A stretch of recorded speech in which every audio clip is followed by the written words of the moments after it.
Jenny, I'm not sure if you can hear me, but I can't find the right link. Can you resend it to me, please?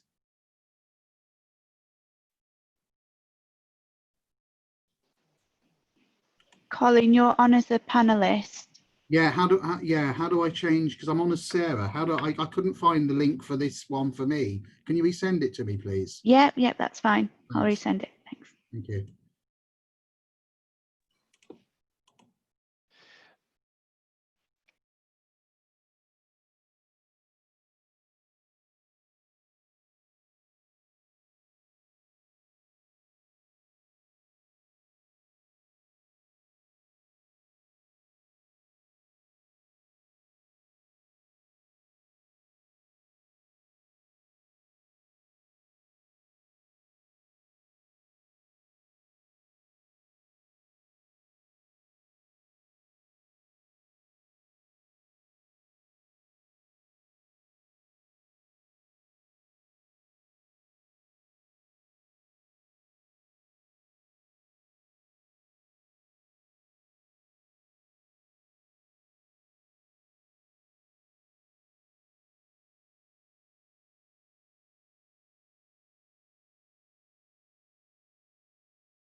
Hi, Jenny. I think I'm in as Colin Stuart now. Is that correct? Yes, Colin, you're in as you now. That's fine.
Good afternoon, all. Thank you all for joining. We'll just give it a couple of minutes whilst the remaining attendees join the call. Thank you.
Okay, good afternoon all, and thank you very much for joining our webinar this afternoon. Trust you've all had a moment to read the housekeeping points on the slide. Just a recap, we recommend you have the Zoom in side-by-side mode, and this webinar is being recorded. And lastly, that we are going to be using the Q&A function on Zoom, so please do post your questions into the Q&A function there, and we'll try and pick up on the questions throughout the webinar, and also some at the end. So today on the call is myself, Matthew Cooper. I'm a director here at Woodhouse, and joined by Colin Stuart, who's a Workspace Consultant. And the title is How to Optimise Your Workspace to Embrace New Ways of Working Post Covid-19. So a very relevant topic to most corporates globally. And this webinar will last about 45 minutes, including the Q&A session at the end. And we'll follow up with a copy of the slide deck and any questions that are unanswered after the call. So many organizations that we've been speaking to recently have been focused on what they need to do today in view of getting back in the workspace tomorrow. And no doubt many on the call will have your return to work plan in place for post-lockdown. But we're finding that a number of organizations are now wanting to reevaluate what the new normal may look like for them, and a new world of work with new ways of working. So this won't happen overnight, and there'll be no doubt much reviewing and analysis once we've got back to work. But in today's webinar, we want to take a look at what themes are emerging post-lockdown or post-COVID-19 in the society at large, and how organisations can make their workplace more relevant in a post-COVID world of work. So just have a recap for what we're going to touch on in this webinar. For an organisation to become more relevant in a post-COVID world of work, there's 4 key areas that we want to highlight today.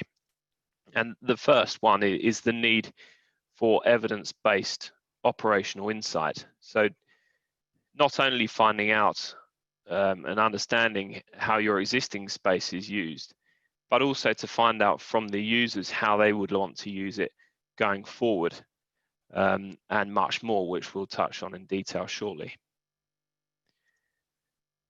The second point is workspace planning to meet new requirements. So based on the findings of point 1, creating a workspace that is fit for purpose.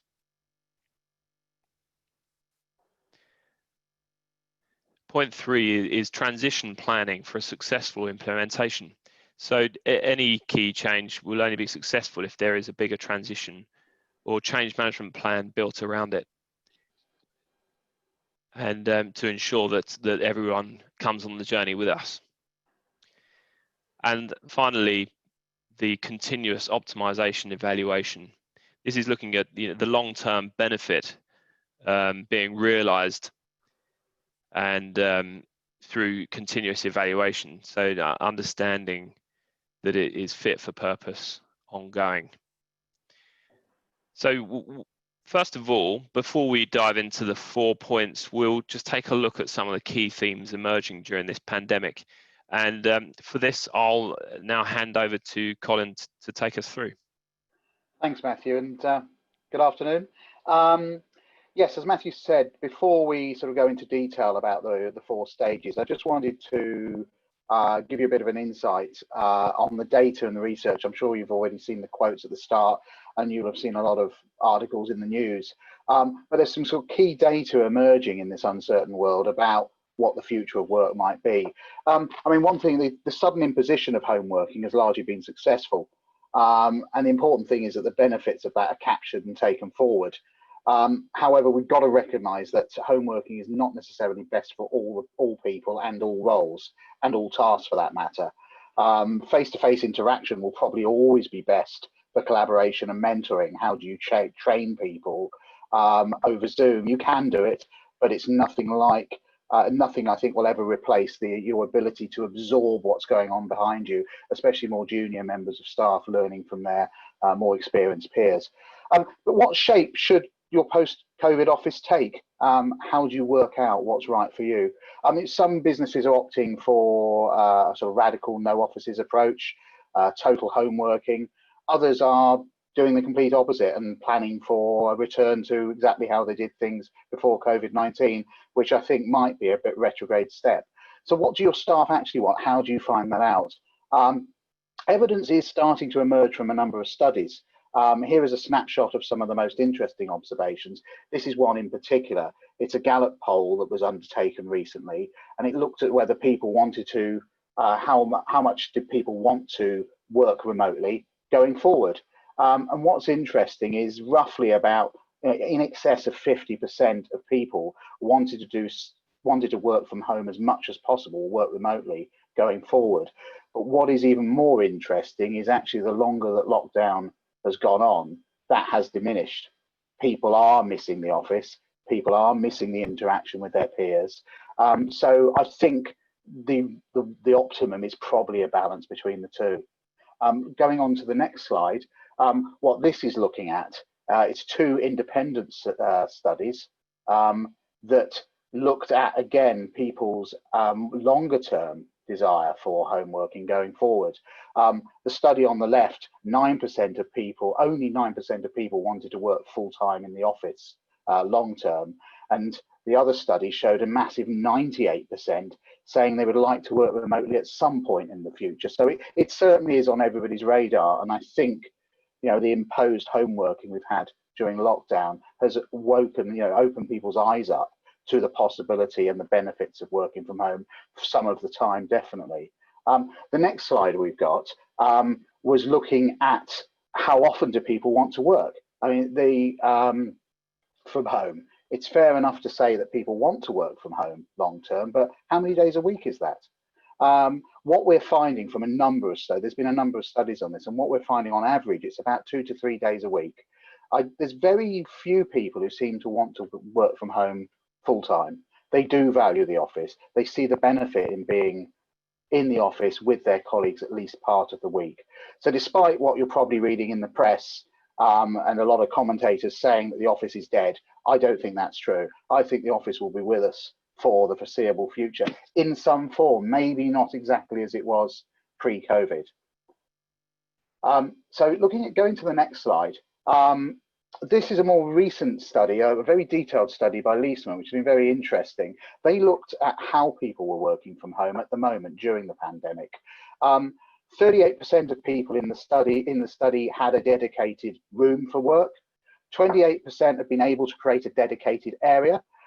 However, a third did not have a suitable location in their home to dedicate a workstation. So for those people, it's likely that their productivity and also possibly their mental health and physical health, if ergonomically it's not right, has suffered. And this is something we must be mindful of as employers. There's even one person I know who's currently working or was working on an upturned laundry basket. That's all she had available, a chair and an upturned laundry basket. Not good ergonomically at all.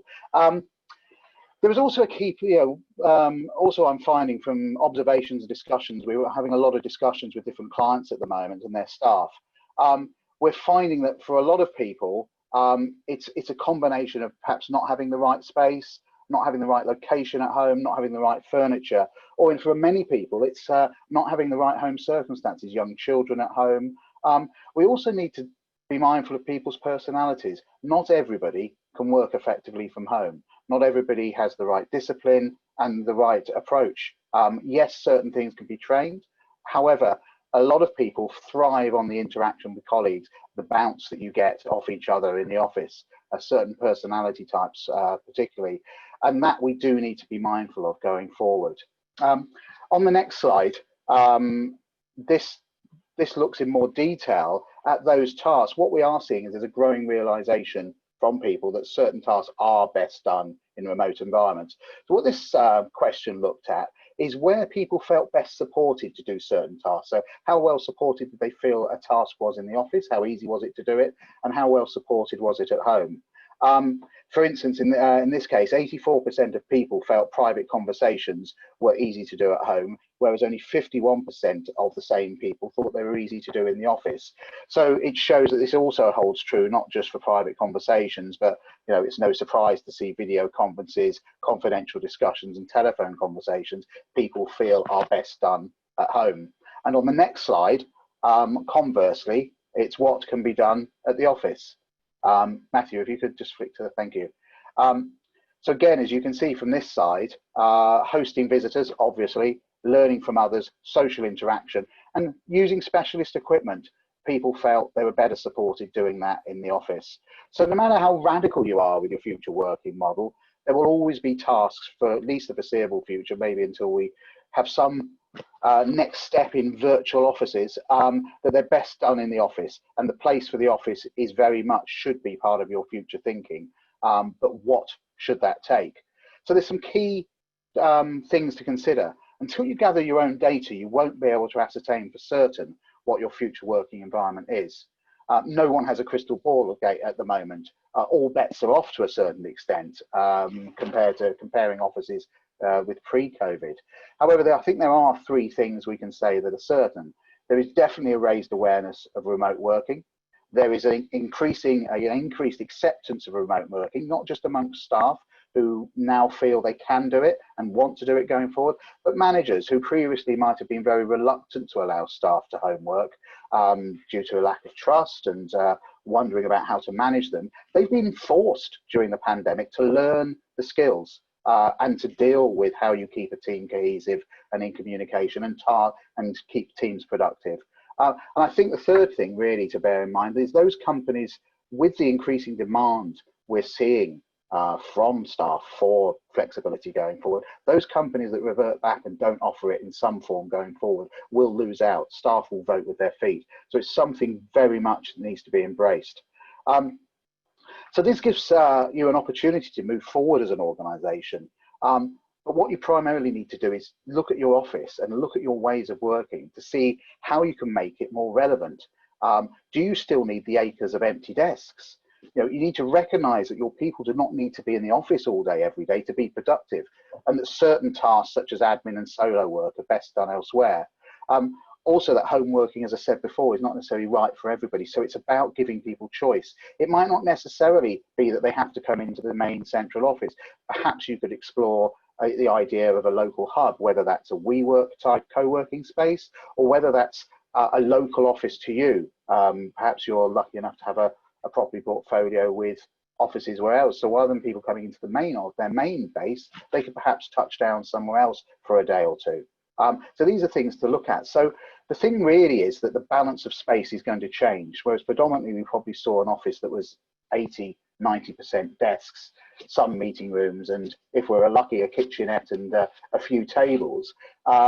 Going forward, what is, as they say, the new normal? Will the main office really become more of a meeting and collaboration hub, somewhere for social interaction, and the desks in there become a much smaller feature that are much more about touchdown and doing work in between the collaboration that you're doing when you're in. And like I say, you know, the more solo and admin tasks will be shifted very much to home and local hubs.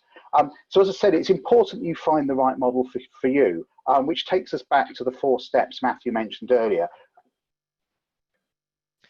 Yeah, thanks very much, Colin. Some really interesting insights there into what the thinking is of the world at large. And as you say, this whole working at home has been an amazing experiment and catalyst for moving forward. So just a reminder of the 4 areas that we'll be running through now. Number 1 was evidence-based operational insight. Number 2, workspace planning to meet new requirements, transition planning for a successful implementation, and then continuous optimization evaluation.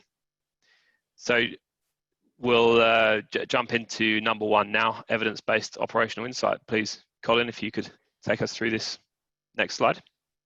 Okay, as I said earlier, determining what is right for you, it has to start from the data. All bets are off at the moment. It's not, you just can't really go forward and say this is how we did do it, therefore we're just going to carry on with that balance of space. You wouldn't buy a car, for instance, without doing research on the model. You wouldn't just say all I want is 4 wheels. So why do we decide on the future workspace based on the number of desks? It's very, very different now. So you need to start with what your vision is for your organization and your corresponding way of working. What culture, what behaviors, how would you like to be working? What sort of organization do you want to be? What sort of working model is that? Traditionally, to sort of help inform those conversations, we would have looked at desk utilization. That's obviously not possible at the moment during the COVID-19 pandemic.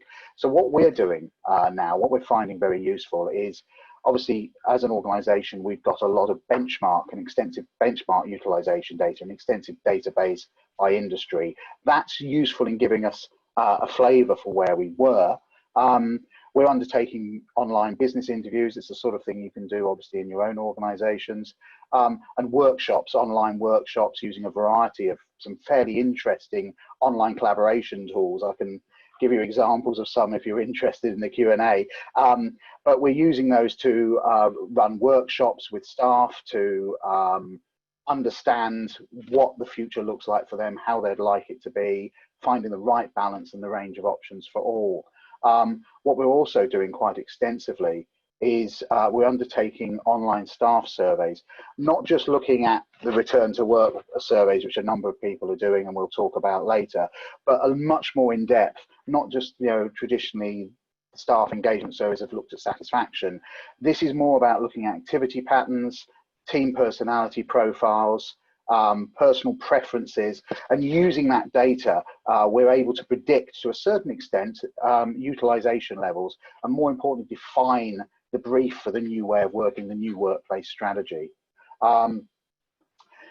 We also need to, within that, be focusing on employee needs and mental health when working home or remote, working from home or working remotely long term.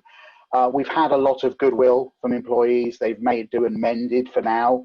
The upturned laundry basket example, people have just got on with it. But if home working and remote working is going to be locked in as part of our long-term strategy, we now need to be doing it properly. We need to be revisiting it, making sure the right policies are in place, the right support, the right equipment is there, the right IT and technology to support people properly, and the right focus on mental health as well. That is vital, that people, very easy to be isolated and can be, it's a very different environment working from home. But also the final piece in that, it's vital that the new operating model for the business, is your business going to change? It's fundamental that you ask those questions. Are you going to change the way you deliver services to take advantage of this brave new world, the post-COVID workplace? And then you can look at what workplaces and where they need to be, what format they take to properly deliver those services. Matthew has a good example to show you on the next slides. Thanks, Colin. Just before we jump into that, we've had a question on the Q&A. As a challenge, consideration of future office use, how big a factor is public transport in influencing people whether to commute in or not? Yes, I mean, in terms, it's a very good question. Certainly for the current pandemic, we've got quite a lot of data to show that there's still a high level of anxiety around, you know, there's about 10 to 20% of staff are anxious or very anxious, at least in return to work. And of those factors, public transport, especially in London, has been one of the highest factors. We can share some more data on that post this call. But yes, public transport is factoring in very highly to people's anxiety levels. Longer term, again, we're seeing that, again, one of the factors that people cite as a reason for wanting to work from home, one of the highest factors is avoiding the commute. People have really seemed to have enjoyed being able to roll out of bed at 8:30, you know, 9:15, as it might be, switch on the computer and start work. There is quite a lot of evidence to show the avoiding that commute, saving time, is really really factoring into people's decisions. And actually, with it more interesting or not, does that open up your recruitment world? Are you able to recruit people outside your traditional geographies, the geography of where your head office currently is? If they can work much more remotely and perhaps only coming into the head office occasionally, does that open a whole new labour market for you? It's something that's worth bearing in mind. Thanks, Colin. Yeah, I'm in the office today to avoid any distractions during this call, and I was quite encouraged seeing that the parking down our road, so we're very near Hatfield Station, is very full. So, which generally means that commuters are using the train. So, whether it's going to gradually ease back in, but certainly is very high on the agenda for people that work in London at the moment. So you've just covered off point one. Thanks, Colin, for evidence-based operational insights. And as you said, we thought it'd be good to look at a case study where we have collected some data, and we've then taken that data and carried out some workspace planning, taking into account remote working, and to capture all these outputs of the evidence that we've collected. So we thought we'd pull this up on the screen now as an example where we have, across the top, you can see we have the existing layouts, and across the bottom there we have the new planned layouts. So in summary, the following findings have resulted in the following changes taking place, where they had a 65% average occupancy of workstations. So Sorry, Matthew, it was a peak occupancy. Sorry, thank you. Of 65% peak occupancy of workstations. Introducing desk sharing has meant that we can reduce those workstations from 220 down to 180. Likewise, a 57% peak usage of meeting rooms with a 31% utilization. So, for example, 9% of the meeting room usage was by a single person. So in the new plan, meeting room facilities being changed to reflect what those needs are, which might be having acoustic pods for quiet work and video conferencing. The senior management offices have been repurposed as bookable spaces. There's a greater requirement for socialization and collaboration across the departments. So we've introduced what we've called the social heart of the workspace to reflect this need of collaboration and integration. They are taking on board a home working policy, and as a result, you can see we've reduced the space by a third. So relieving a whole floor, which can then be sublet, and obviously bringing with it cost savings. So I think not only are they much more cost efficient, they also have a much more relevant workspace, and one that is more comfortable and flexible, and a nicer space to work in. It's all about changing the balance of space, you know, using, not necessarily, although we saved a third of space, which has yielded for this particular client well over £1 million potentially, if they can sublet the space, in rent and rates reductions per annum. But also it's about then the remaining space, rebalancing that, like I said earlier, and then really, as Matthew said, using the space to put, you know, much more social heart spaces, really emphasizing the collaboration, looking at the activities and tasks people really need to be doing in the office, and providing the right work settings for people to get the most out of that. Yeah, thanks, Colin. That's helpful. Helpful to get that in there now. I'm sorry, I'm just going to reshare my screen, as I think one of the slides had got slightly out of sync. Just while you're doing that, Matthew, there's a great question coming, Colin, perhaps if you'd like to answer it. And the question says, since so many people are already working from home, many putting in full-on days, should we not say return to office instead? Work is an activity and not usually a destination. Absolutely, couldn't agree with you more. It is not return to work. We are all, well, most of us, obviously those not on furlough and those who can, those who've got the ability to, are working. It's something personally, I think it's a great point. It's something personally, I don't like the phrase. We are using it because it seems to become the norm, the return to work. We are already working, and I think it's a misnomer. It's you know, misdirecting the point. It is a return to the office, a return to the traditional office. Do we even need to such an extent? You know, very good point.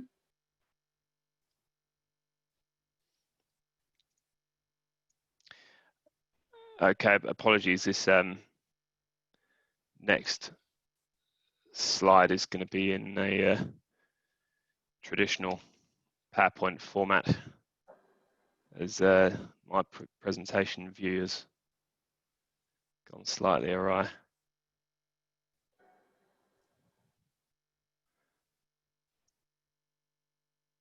I mean, do you want me to pick up on what the content of the next slide is, Matthew? Because it's sure, go ahead. Yeah, it's coming out right now. Oh, great, perfect. Thank you.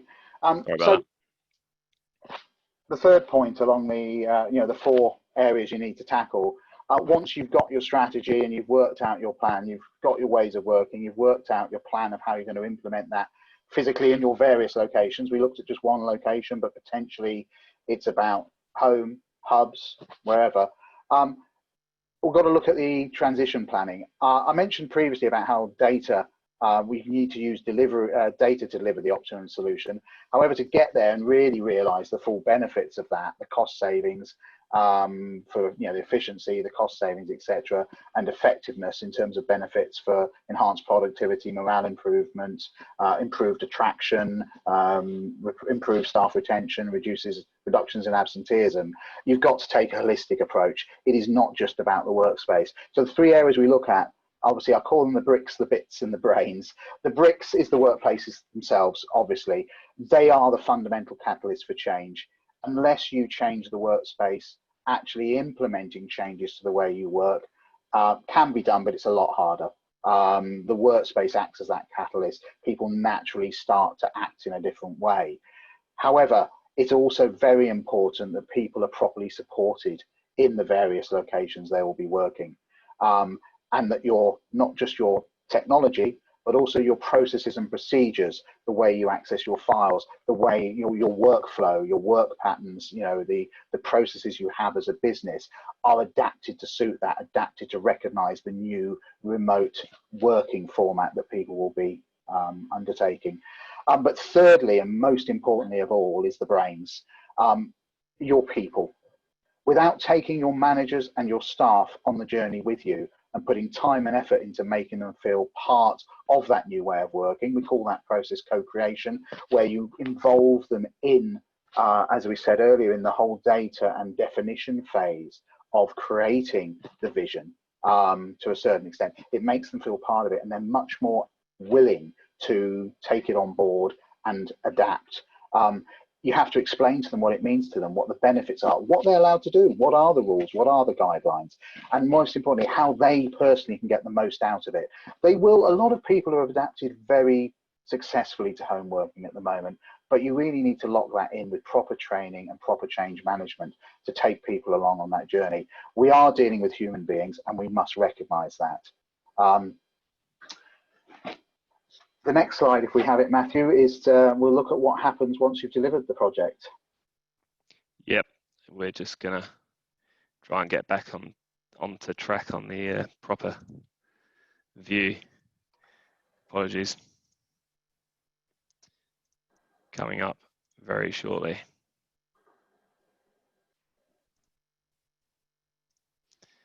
Okay, go ahead, Colin. Okay. The final point on Matthew's 4 points is the continuous optimization, continual improvement of your workspace. It's something that is regularly forgotten about. Your people will continue to evolve. Your organization will continue to evolve after the end of the project, no matter how successful the project is. No matter how brilliant the designers are, no matter how brilliant the workplace consultant is, no matter how much input you put into the change management and as a management team changing, really getting a good way of working, there will always be room for improvement. And as your business evolved, you need to keep fine-tuning your workspace to keep it relevant to support your business going forward. So the process you need to do to continue that is we recommend that you undertake a regular review of the performance of your workspace and your working model and your processes and procedures, and how it is best supporting you, your people, and your organization. We generally do this by going through a process of data gathering to measure how effectively the workspace is. This is usually done by looking at business performance, looking at your usual KPIs that you would have as a business. Have they improved? Have they started to maybe we got an initial peak and they've started to slide. We get staff and manager feedback from satisfaction surveys and from workshops. We look at working patterns and, where possible, utilization once things do return to some semblance of normality. We recommend doing this about a 3 to 6 month period after you've moved in. Do that evaluation, see what works, see what hasn't worked, adapt it, and adapt it going forward. And then annually. At the end of the day, you MOT your car annually. Why don't you MOT your workspace? I've never understood why we just assume that we do a fit out and then 10-year lease, we assume it's still relevant in 10 years time. It's important you fine tune that. And it doesn't have to cost the earth. Just minor changes can really improve how people are working, whether that's minor changes to the guidance, policy, procedures, or the workspace, swapping some furniture around, swapping things in and out, you know, to ensure that the workspace remains this finely tuned machine supporting your organisation and your people. Thank you, Colin, and apologies for the little blip there on the presentation. But as a thank you to all those attending the seminar, and to help you with some initial thoughts on how your staff feel about home working and what shape of the office will look like in the future, we're offering a return to work survey for your staff, along with a consultation to review the findings and implications to your way of working. Some of you no doubt may have already conducted a survey with your staff, and if it's just a consultation you'd like with Colin and ourselves to review the findings and turn them into actionable changes, then we're more than happy to do that too. And if you're thinking that you wouldn't be making changes to your workspace in the foreseeable future, we still recommend it as a worthwhile exercise to start capturing some data now, not only to provide some direction, but also benchmarking data for the future. So we'll be sending out an email shortly if it hasn't already left. And if you'd like to take advantage of this, then please do respond to the email. And that brings us on to the final section of Q&A, which I'm not sure if we have any more questions come in as yet. But if any would like to put questions in the chat now, then be free.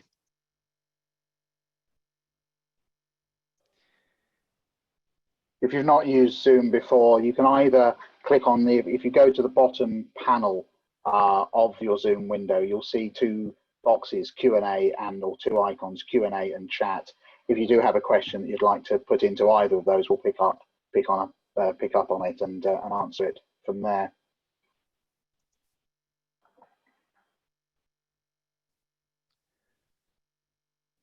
We've obviously done such a thorough here we go. presentation, Colin. What type of creative spaces are people suggesting? It depends on the organisation, but what we're finding is, you know, it depends on how creative you want to make the space. Brainstorming space, whiteboard space, post-COVID.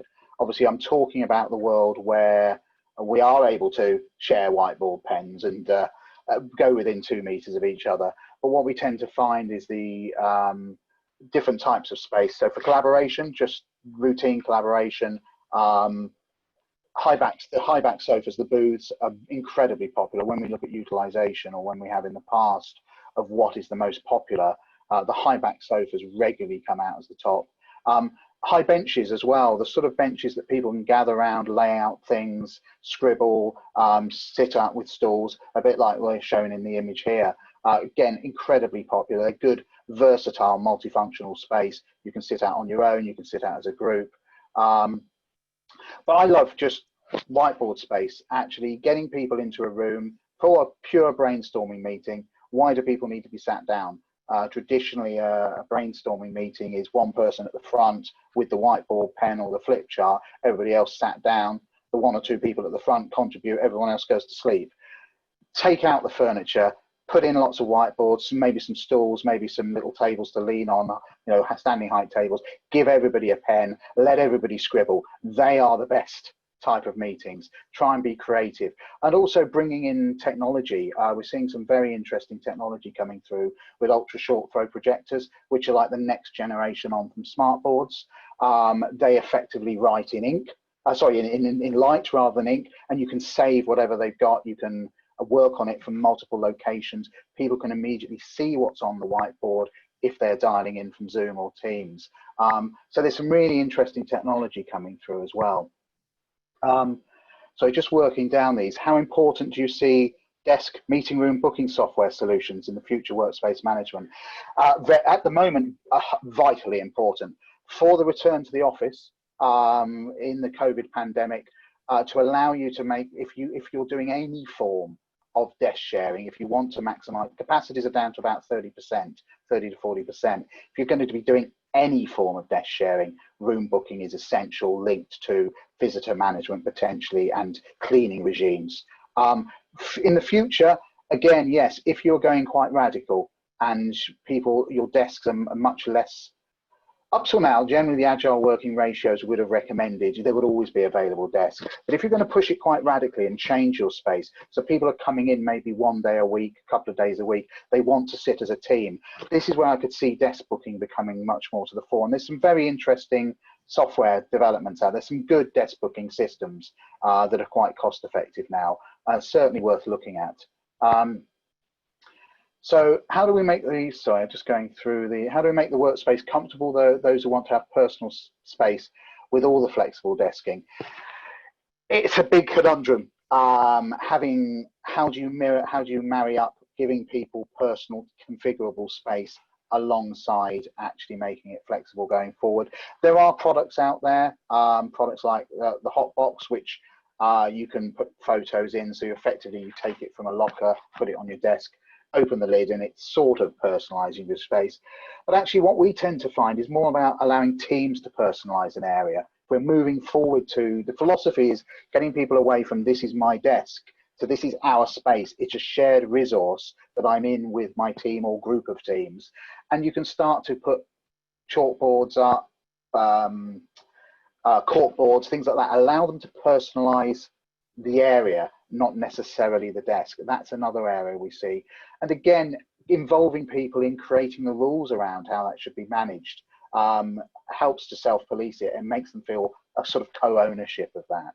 Yeah, there's one client that I work with, Colin, who created anchor points within their office for the different teams, so that they could flex up and down in the space that they required, but they had an anchor where team X went to that area to find their desk, and it created a kind of habitat for individuals, so they recognized and knew and felt comfortable in that area, although the desks themselves might have been shared. It's a very good point. We are creatures of habit. We like our own space. We have our own houses, for instance. Nobody likes sharing. However, if you can get people, even as a team, people want a sense of belonging. For certain organizations, a sort of free-for-all hoteling approach does work, in which case you do need desk booking 100%. Yeah. But for most organizations, you're right, some sort of home, some sort of hub, make people feel they've at least got a space. What I tend to do is try and group like-minded teams together. I think that works quite nicely. Okay, do you think that employers may be encouraged to commit some costs to set up people's home workspace, and maybe even some extra running costs for electricity, etc., while working from home? 100% yes. How you do that is obviously up to yourselves. I think if we're doing this properly, there's several things you need to do. Obviously, a home working assessment, an ergonomic assessment. That's very expensive to have your occupational health team go to somebody's house. There's good software available. Cardinus, Posture Right, people like that have got online software that you can fairly low cost roll out, that your staff can do a risk assessment and learn how to set up a home office. But also perhaps you maybe have a voucher system or a budget for people to buy from a set catalogue certain products like laptop stand, second monitor, monitor to plug the laptop in, some sort of USB hub docking station. I think they're much better than the lock-in docking stations because they're obviously agnostic to what machine it is. So coming up with a list, I think that's very important. How much? One of our clients was recommending £150. Sorry, Matthew. Sorry, Colin, I was going to say we have a catalogue of products available. If there's if there's anyone on the call that would like a copy, please do just drop us a line, and we can support this, providing products delivered to the home which are set up for home use and easy to put together by the user themselves, so that it's very low cost and easy to implement. Got a very interesting question, the next one. The future location of offices, city, town centre with public transport, or back to out of town office parks? I think, to be honest, the future is probably a central office somewhere, but actually local hubs, this whole idea of a hub and spoke model, where perhaps you have some centre town locations, whether that's buying a membership for your staff with a WeWork type organisation, or whether that's providing your own offices, or clubbing together with other companies. I know Barclays are starting to do that with a lot of their offices. It is obviously a lot easier to get, one of the biggest problems to avoid town centres was the cost. Out of town office parks were easier to get to with parking as well. But actually, if people are going to a local hub now, that's just in their local town, it's probably not such a long commute. So public transport might be a good option for them going forward. It really depends on your organisation. Oh, yes. Have you got any recommendations for employees who are struggling to adapt to the future organisation? Yeah, I mean, some employees, as I said, depends on the personality type. We did a sort of 10 top tips that we can share as well about how to adapt to home working. Key problems people are having is structure when home working, actually getting structure for their day, either that being merging the home and work life. So actually sticking to a set timetable, taking lunch at the same time, starting work at the same time, finishing. That has been a big issue for a lot of people. Avoiding isolation. Again, from a mental health perspective, certain people, certain personality types tend to isolate. Those who may be more introverted can have a tendency, although they like home working and they like the isolation, they can tend to isolate too much and start to lose connection with the team. Regular team meetings, regular catch-ups, and training your managers to spot those members of the team who are struggling. There's normally warning signs, and actually what we use is a very rough type of personality profiling, getting managers to spot those types of personalities that are likely within their team to struggle more, and just putting that arm around them, having regular catch-ups. Sorry, Matthew. What about having sorry, the name's just gone from me, but the people in the office which are absolute promoters of the new way of working, to kind of encourage that and disseminate that enthusiasm. Absolutely. I mean, sponsors was the word I was looking for. Yes, champions. Yeah, I mean, that's great. That's part of the whole change management approach. It's important you're structured. The third point we said about the bits, the bricks, and the brains part, the people. It's very, very important you recognise you look at all your stakeholders and recognise all the range of people who might be struggling, and put in place training, communication, support, guidance. Just, this is how to work from home, this is how to get a structure, but also not necessarily I would never recommend making somebody work from home if they don't want to. I think it's all about choice, personally. And that question may not have just been about working from home. Yeah. Of course, it could be about if a company adapting in the office. Yeah. Exactly. Yeah, and that's it. Again, it's about having a range of choices. I dislike pigeonholing people. Give people a range of work settings. Have desks. If people want to be in 5 days a week, sat at a desk, fine. There's a challenge about whether you allocate that desk. I prefer not to. And you encourage people to try the new way of working, definitely. But I think it's important we cater for all people. I think that's vital if we want to get the best out of them. We're running slightly over, Colin, so could we just pick up a couple more quickly before we close down? How are companies managing shared and high traffic areas, e.g. kitchens and reception? What at the moment during the COVID pandemic, it's issues such as reception, areas such as toilets, kitchens, they're all a struggle. It's about what we're doing is using signage on the floors to put in lanes, to put in queuing dots, putting notices up to one person at a time in the T-point, things like that. Again, notices, getting people, one of the big issues is trying to make things no touch. The problem is a kettle or a microwave will always be a touch point. So it's about putting hygienic wipes in, and how you manage the toilets as well is another particular issue if you're having to reduce your toilet capacities, the number of toilets. Certainly something that we can help with more.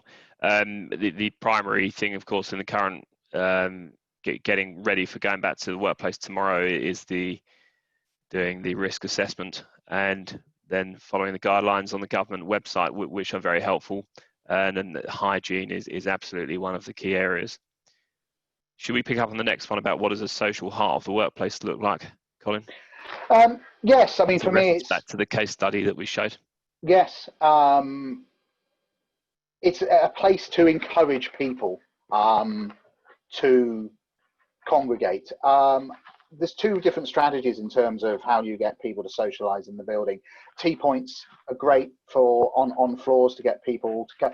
We want to get people away from desks. Sorry, this is post-COVID when we want people to mix and mingle. We want to get people away from desks. We want to get people to take regular breaks. It's very healthy for them. They're more productive when they do go back to the desk or work area, but also they tend to share a lot more information. There's an awful lot of benefits by getting social interaction. So it's making a space attractive, making a space multifunctional, making people want to come to the space. So what we tend to do is, depending on the layout of the building, have local tea points for people to make a cup of tea every now and then, but not put many facilities there, and create a much larger central space which has got spaces to eat at lunch, spaces to collaborate during the day, a bit of a multifunctional space, high tables, high back sofas, little booths, space, perhaps a games corner, table tennis, table football, something what we call an attractor, something that gets people into the space, gets them mingling, gets a buzz, gets them a bit of fun, even gets people to feel it's something that is great space for them to go. Yeah, that's good. Thanks, Colin. And we've got a case study on our website for NG where we carried out this workspace consultancy process, and they've ended up with just that, some small tea points dotted on the floor plate, but a larger restaurant breakout space. If we could just pick up on one more question on desk booking systems, that's had a bit of response to it as well. Yes, we can obviously circulate some links to various ones. It depends what you want to get out of it. I personally don't want to sort of testily be recommending a particular brand, but one I like, which is quite a simple, easy to deploy system, is cloudbooking.com. Condeco also do. If you've got Condeco or Voco meeting booking software anyway, they can extend it to desk booking. So don't go and speak to any provider you might already have. But cloud booking, if you're starting from scratch, also has a very good visitor management system. It's QR code based. You can stick them on the desks. There's another one called Sedes. I think it's GoSedes, SEDES.com. That's a new one specifically designed for the current situation, the pandemic. Works in a similar way, but it's a bit lighter touch. The reason I like cloud booking is it can do visitor management as well. So you've got your track and trace built in. So you've got visitors already have been booked in. They come in. They get scanned in with a QR code, so it's no touch. Literally, just your reception behind the first bit screen can scan the QR code. So you've immediately got your visitors checked in. There's your track and trace if you need to. There are others. Yeah, there are some very good systems out there at the moment. That's very helpful, Colin. Thank you very much. And there are another 4 or so questions, and we'll pick those up afterwards and put the answers in the email that comes out to all the attendees. Thank you all very much for joining this afternoon. I trust you found it of benefit and of use. Certainly found it interesting myself. And please do look out for the email and give us your feedback and take advantage of our offer to help on the free survey and consulting session. And with that, thank you very much, Colin, for your input, and also Sarah and Jenny, who are in the background, but can't be seen. And we look forward to seeing you all again soon. Thank you very much. Thank you for attending. Cheers.